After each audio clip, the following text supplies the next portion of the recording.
teman-teman, aku akan langsung kembali tentang PPAK Universitas D1 dan D2 dengan jumlah 6 materi.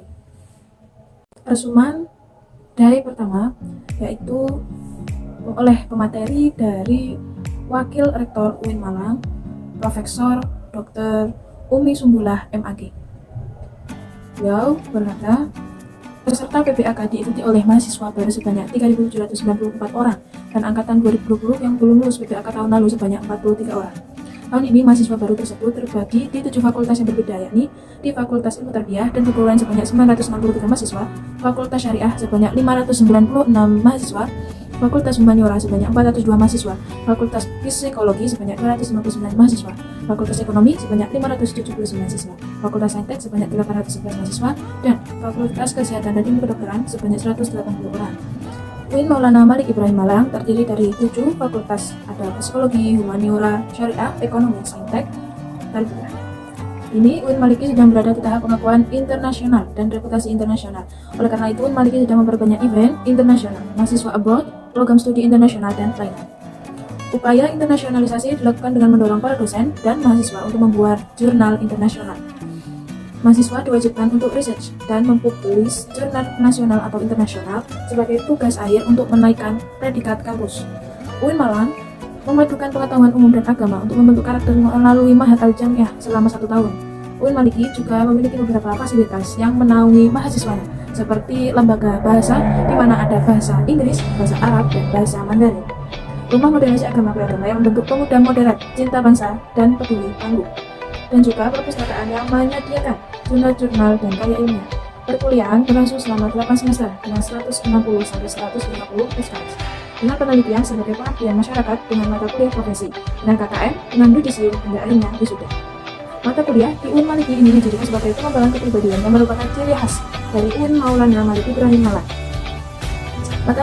Mata perkuliahan terdiri dari mata kuliah dasar, agama, bahasa, dan filsafat dengan mata kuliah fakultas yang membedakan antara fakultas dan matkul program studi yang membedakan antar prodi.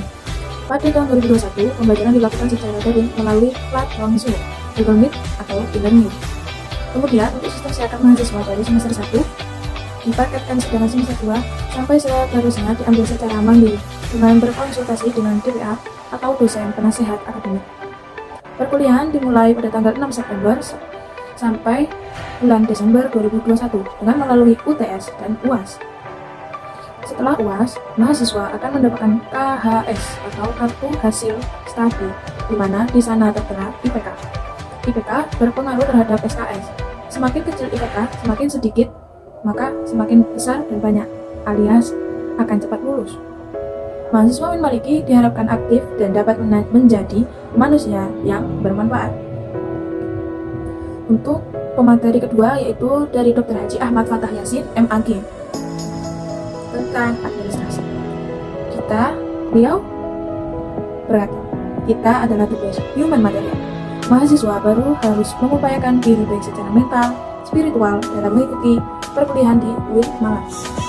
Orang yang memiliki mental spiritual memiliki 3 indikator, yaitu 1. Berpikir ilmiah. Mahasiswa baru harus melandasi pikiran dengan pengetahuan umum dan agama. 2. Berperilaku islami dengan cara tampil dengan style khas UIN Malang, yakni berpakaian islami dan tidak berambut gondrong, serta berbicara sopan dan sebagainya. 3. Menjadi mahasiswa yang kreatif dan terampil dalam masyarakat.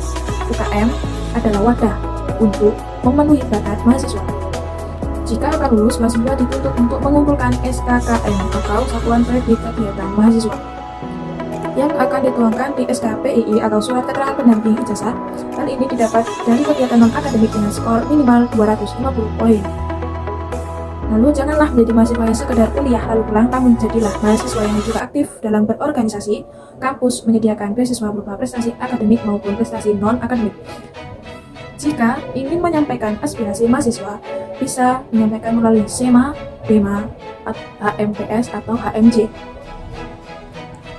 UIN Maliki juga memiliki akselerasi, jadi saat semester 7 diperbolehkan mengambil S2, namun dengan syarat dan seleksi yang cukup ketat. Lulusan UIN Malang tidak hanya sekedar menjadi ustadz atau ahli agama, tetapi juga bisa menjadi lainnya. Kita harus bangga menjadi mahasiswa UIN karena di universitas ini kita tidak hanya diajarkan ilmu pengetahuan, namun kita juga diajarkan ilmu agama. Ini Indonesia masih pandemi. Ini Kota Malang levelnya sudah turun dari level 4 menjadi level 3. Jika vaksinasi terus digalakkan, maka hal ini akan segera membentuk herd immunity yang akan segera menyelesaikan masalah COVID-19 ini.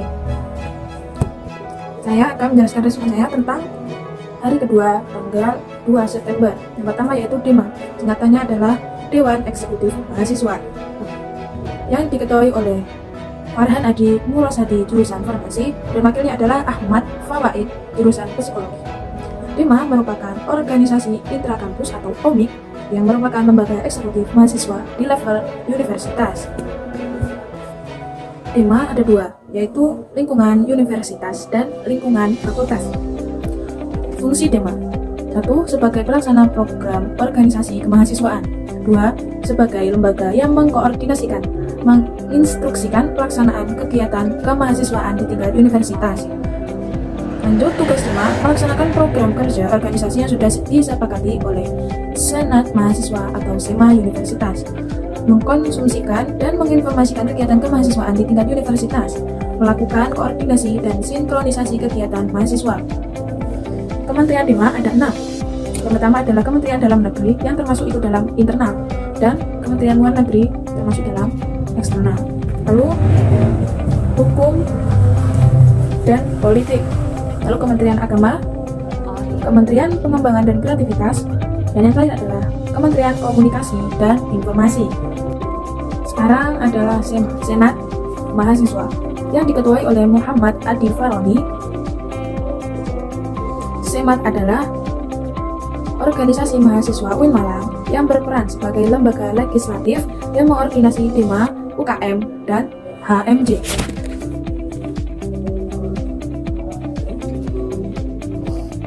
Fungsi SEMA yaitu sebagai advokasi, legislasi, pengawasan, dan penganggaran. Membantu mahasiswa dalam segala masalah untuk disampaikan kepada pihak terkait.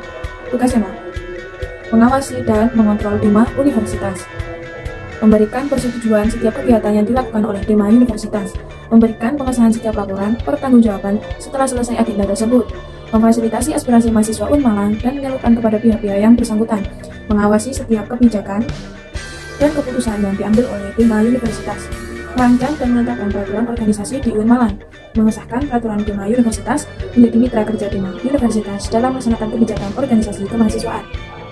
Lalu, wewenang SEMA adalah membentuk UU yang dibahas dengan Presiden mahasiswa untuk mendapatkan persetujuan bersama, menampung dan mempertimbangkan segala aspirasi mahasiswa, memberikan mandat untuk pelaksanaan pemiluan, mengawasi pelaksanaan hasil-hasil sidang SEMA Universitas, mengawasi pelaksanaan program kerja dan kebijakan DEMA Universitas, turut ambil dalam mengkaji permasalahan yang timbul dari negeri dan di tingkat universitas, menerima dan membahas usulan PO yang berkaitan dalam bidang tertentu, mengikut sertakan dalam pembahasan.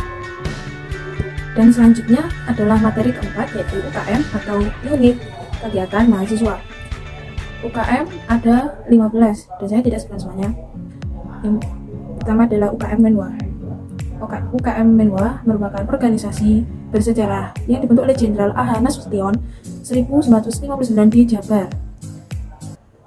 Menwa atau disebut dengan Resimen Mahasiswa berfungsi mewujudkan sikap bela negara, wirana mahasiswa, menciptakan kondusivitas kehidupan mahasiswa. Logo dari Menwa sendiri ada dua, yaitu logo Mahasurya, yaitu logo provinsi, dan Pira Yuda atau logo UIN Malang. Yang melatih Menwa itu biasanya anggota TNI. Latihannya ada lempar pisau, menembak, dan bela diri. Bela dirinya yaitu karate ya. Selanjutnya ada UKM Pramuka. UKM Pramuka bacanya yaitu Maulana Malik Ibrahim Dewi Chandra Wulan 2021, berlandaskan ulul albab dan pemanggul adat. Salah satu visinya adalah mengamalkan nilai kode kehormatan dalam kehidupan sehari-hari. Tugasnya adalah rapat kerja, rapat bulanan, rapat internal kita, dan selanjutnya adalah UKM PMD. UKM ini atau Palang Merah Indonesia bergerak di bidang kemanusiaan, kekeluargaan, dan pemanfaatan. Lambangnya adalah burung Raja Wali, didirikan oleh Pak Zainal Abidin dan Pak Mustafa pada bulan November 1990. Lalu UKM DDB atau Jumlah Mitra Band. UKM ini berumur 6 tahun, mengurus pengembangan bakat dan suara, memiliki 8 prestasi minimal tingkat provinsi. DDB mempelajari ilmu seperti angka, dialog, dan ilmu keorganisasian. Lalu ada UKM SR atau Seni Religius, yaitu lembaga otonom yang memiliki jalur koordinatif yang bergerak dengan bidang seni disiplin. Tujuannya untuk membentuk kader Islam yang beriman dan taat kepada Allah SWT dan memiliki jiwa pemimpinan agamis, kritis, dinamis, kreatif, inovatif, serta menjunjung tinggi tribunal perguruan tinggi. Divisinya ada 7, yaitu kaligrafi, qiraat, fungsi, qasidah, nasyid, sholawat, dan tandus. UKM Mapala Tulisana, yaitu UKM yang pencipta alam. Kegiatan temanya adalah mendaki, sosial, dan alam, dan lain-lain. Lalu ada UKM junior atau unit olahraga. UKM ini memadai platform atau memfasilitasi memfasilitasi mahasiswa dengan olahraga. UKM berusaha melalui berbagai olahraga yang besok adalah bola, voli, tenis, juga bola basket, futsal, dan sebagainya. Lalu ada UKM penguatan unggulan, yaitu merupakan organisasi mahasiswa yang dibentuk oleh Bapak Dr. Andes SPDK SNBP atas nama tahun 2000. Lalu ada UKM Taekwondo, merupakan awal dari ranking unit Brawijaya. UKM Taekwondo memiliki motto yaitu aku ada untuk mengabdi kamu bersamamu kuliah ini. Lalu materi kelima yang dibawakan oleh Bapak Muhammad Hasan bin Wahid dari anggota DPR RI. Dia berkata, saya dari di sini karena di Malang, saya dari Malang. Dulu saya sempat dipilih menjadi HRD dan DPR DPRD. Sebuah keinginan ini saya dari Malang. Saya tidak pernah malu karena alumni Malang agar stempel terkait lulusan ini tidak menjadi ustaz. Lulusan Malang ini bisa menjadi anggota DPR, alumni Malang bisa berdebat di mana saja. Kita ingin lahir di UIN, ini alih-alih di berbagai bidang agar nama Malang ini sukses sama kelas sesuai dengan pengalaman pribadi dan sukses pada masa ini. Sekarang kita berada di digital 4 tahun dengan teknologi yang melalui industri dia harus memiliki siapa di dalam hadir dalam itu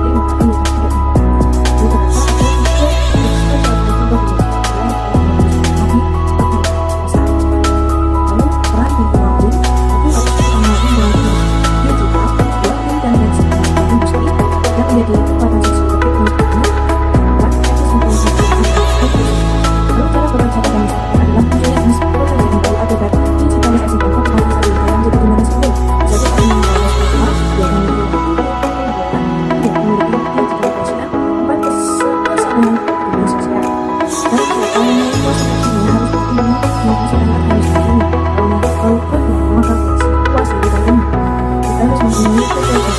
akan tidak hanya kecerdasan digital. Jadi, mahasiswa pun malah harus mengerti arus besar adalah Sunni dan Islam. Sosial labeling seperti Islam, liberal, sekuler, pragmatis, modernis, tradisionalis, fundamentalis, ekstremis, teroris. Label kontemporer adalah Islam moderat dan Islam Nusantara. Sekarang adalah resum materi yang keenam, yaitu tentang moderasi Islam. Kenapa? Salah. Sekarang adalah materi yang keenam yaitu moderasi dalam Islam. Apa itu moderasi dalam Islam? Satu, definisi moderasi. Secara etimologi, wasatiyah berarti jalan tengah atau middle path, posisi tengah berkeadilan. Secara terminologis, pemahaman praktek keagamaan yang menjunjung tinggi kesetaraan, keberagaman, toleransi, dan berpijak pada prinsip tawazun antara risiko, logika, teks serta konteks. Dasar teologis, Al-Quran Surat Al-Baqarah ayat 143 dan beberapa hadis dalam Sahih Bukhari. Kenapa moderasi penting di Indonesia? Satu, karena karakter Islam sebagai agama rahmatil alamin yang menjunjung tinggi keadaban Islam dan harmoni indah dan antar penghulu agama. Historis Islam di Indonesia yaitu dengan dakwah, bukan perang. Karakter masyarakat Indonesia lekat dengan kesantunan dan harmoni, ideologi bangsa Pancasila dan motor Bhinneka Tunggal Ika. Isu-isu politik yang terkait dengan Timur Tengah dan politik global, baik secara langsung atau tidak dapat mempengaruhi pemahaman dan sikap keberagaman masyarakat Indonesia serta mengganggu agenda moderasi Islam, seperti konflik Palestina melawan Israel, aliansi politik Arab Amerika, oil, politik despotis, dan hipokrasi. Dan terakhir adalah peran mahasiswa UIN Malang, yaitu satu, mahasiswa harus memerankan diri sebagai agen of change dalam melakukan dan mendesimisasi agenda moderasi. Kedua, mahasiswa harus mengedepankan kepentingan kebangsaan dan keagamaan yang sesuai dengan prinsip moderasi. Yang ketiga, mahasiswa UIN harus cerdas akademik, religius, dan berkebinekaan. Itu adalah materi yang terakhir. Sekian.